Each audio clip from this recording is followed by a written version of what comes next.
Está no ar mais um Capital Humano, tem um currículo impressionante, considerada uma das Women Business Enterprise Start nos Estados Unidos. Este ano, Kim Sawyer foi também eleita Enterprising Woman of the Year.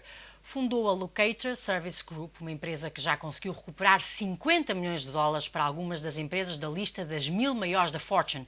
Está agora em Portugal, como embaixatriz dos Estados Unidos, há pouco mais de 2 meses, mas acaba de lançar um programa inovador de mentoring para ajudar as empresárias portuguesas a fazer crescer os seus negócios e também a entrarem no mercado americano. O programa chama-se Connect to Success e quer apoiar as mulheres empreendedoras. Para nos explicar como vai funcionar este programa, hoje no Capital Humano temos Kim Sawyer. Kim, how does it will work, this program? Well, first of all, thank you, Madalena, for the opportunity to be here and speak with you.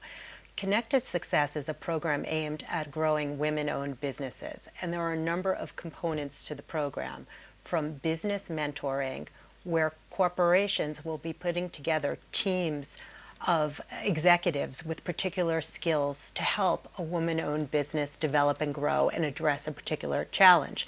That's one of the programs in the first program that we just launched.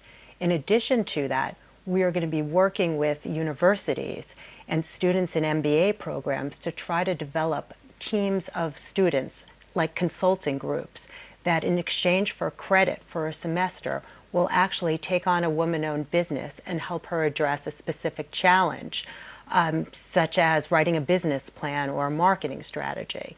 And the third component that's going to happen fairly quickly as well is we want to offer discounted legal services to women-owned businesses. In addition to all of that, the program also extends into educational opportunities, free workshops for women-owned businesses on basic skills like finance or marketing strategies or social media. But what's really, really important to me is that this is a program that I know works because it is something that I did myself. In the United States, we have a certifying agency that certifies women-owned businesses.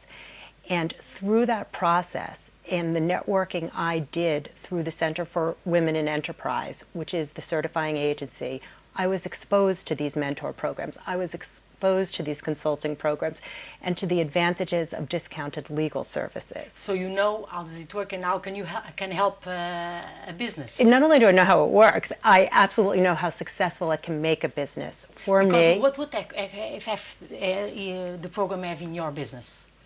so to give you an example with the mentor program, small business owners, most of them, like me, do not have degrees in business. So things that people, skills and basics that people who have business degrees take for granted are not what most small business owners are aware of. So for instance, when I sat down for my first session with my mentoring company, we went over a SWOT analysis, and that is essentially an analysis of my company's strengths, weaknesses, opportunities, and threats.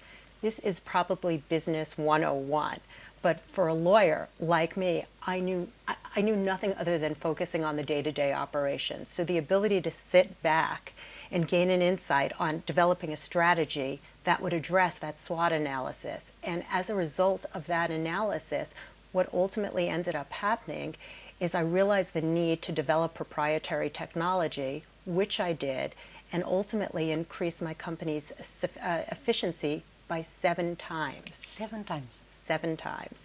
And similarly, I had experience with a discounted legal services. Again, as a small business, I had limited resources, and I knew that I needed to hire an attorney to help me develop my employee handbook and some of my HR policies. And it's very expensive. It's very expensive, but through working with the Center for Women in Enterprise, I was able to get discounted legal services, and I worked with an employment lawyer who really helped me improve our HR policies and our employee handbook. So you believe that if you don't have this mentoring program, your business will not be so big now? Absolutely not. Not only do I think it would not be so big, I am on July 14th celebrating my company's 20th anniversary. And I'm not sure if I'd be celebrating my company's 20th anniversary if it wasn't for some of the programs, including the mentor program. So, and how do you choose the mentors? So what is happening is we had our kickoff on July 1st, and we were lucky enough to have the Minister of Finance there with us as well. And we are speaking to a number of larger corporations, and we are asking them to put together and volunteer teams of their executives with particular skills, whether it's marketing, whether it's finance, whether it's business strategy, to get volunteers, either three to four volunteers from each company to work with a mentee. So this is one of the differences, because you have a team, not only a mentor, but a team of mentors. That's exactly right. That is how this is really distinguished from other mentor programs. Most mentor programs are one-on-one mentoring, and in a lot of ways they focus on a lot of life coaching. This truly is a business mentoring program. Professional help. Exactly, and it's targeted to very specific and defined challenges that the mentee and mentors Presented. Yes, exactly. The mentee will present at the first meeting, Okay. and that is what the sole year-long program will focus on. These mentors will help to resolve that problem that the mentee shows. And how will you choose the mentees? Well, what we are doing, as I mentioned before, my introduction to the Center for Women in Enterprises was through getting certified as a woman-owned business. You don't have a certification process here. No, in Portugal we don't have it. So what we are going to do through the embassy is essentially send out an application for women-owned businesses to self-certify. Once they are self-certified, we're going to also send out an application for the programs that we are offering. And clearly, we're limited only by the number of corporate partners we can get in to mentor, to serve as mentors. But those essay questions that will be asked for the mentor application will be questions directed at discovering which women-owned businesses have the greatest potential for growth. And how will you measure that? Well, we will have a panel, we'll have an executive council that will be together. We're expecting that to be about 5 different people from various organizations we've been working with. And they will select 4 to 5 mentees for each of the corporations who will then review those applications, conduct interviews, and decide for themselves which particular mentee they can help the most and will be the best fit for their company. So when companies don't have to spend money, only time, yes? Yes, and that is I think that's one of the best parts of this program. There's no fee for the mentees to apply, and there is no expense for the corporation other than time. It's funny because in US you have the giving back, but here in Europe and in Portugal we don't have this kind of tradition of giving back. But you don't find difficult to find mentors? No. I am absolutely amazed by the incredible response that I got prior to July 1st and subsequent to July 1st, this morning.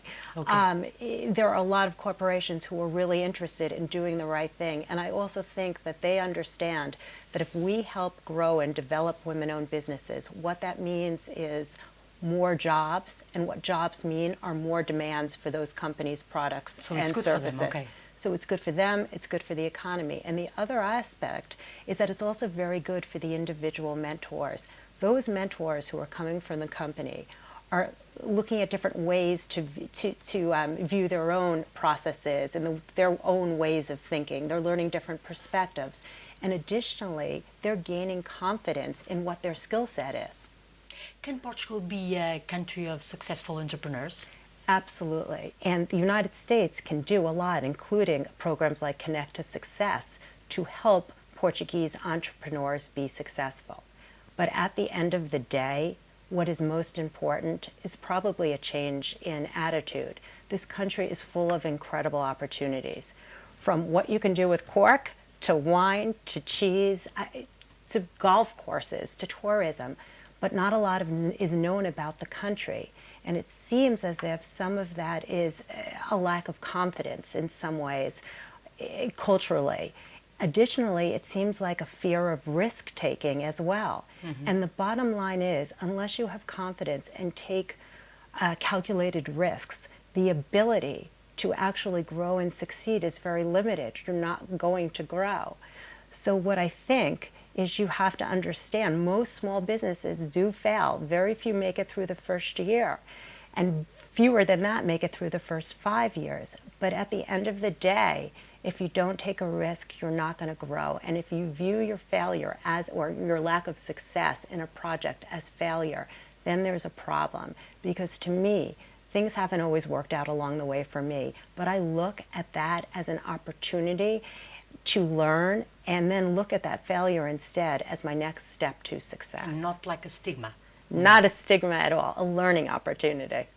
And do you think women in the United States, they are launching the double number of companies than men? Do you think women have different skills for launching new business, or are more entrepreneurs? I don't know. I think that women generally are more creative than men, and Yes. I also think because of social situations, in some ways it's easier for women to be entrepreneurs, whether it's the view that they have less opportunities in the corporate world, or they feel the need to be at home with children. A lot of entrepreneurship-based businesses are out of people's homes. So I think in a lot of ways, entrepreneurship for women is a way out, or something like a solution? Or... It absolutely is. It's a solution within the limits that we have. But again, we're more creative than men. And I think that that's something we can take advantage of in an entrepreneur. Here in Portugal, we have a big problem because only 6% of the big companies have women on boards. What do you think we can do? I mean, I think that what you need to do is to really convince the companies of the benefits of having women on board. And I think, again, most businesses, most consumers are women. And that's going to start with really understanding the company and what you can do to make the company better for the women consumers. And that starts at the top. To sell more. Yes. Thank you for being here in the Human Capital. Kim Sawyer, ela que é embaixatriz dos Estados Unidos e acaba de lançar o programa Connect to Success, que pretende apoiar as empresárias portuguesas a fazerem crescer os seus negócios e entrarem também no mercado norte-americano. Vencedora do Enterprise Woman of the Year nos Estados Unidos, quer fomentar o empreendedorismo feminino. Já sabe, pode encontrar todas as oportunidades de emprego e formação às segundas-feiras no suplemento Universidades e Emprego do Diário Económico. Voltamos na próxima semana com mais um tema de capital humano, o recurso mais importante de qualquer empresa, ou economia de sucesso.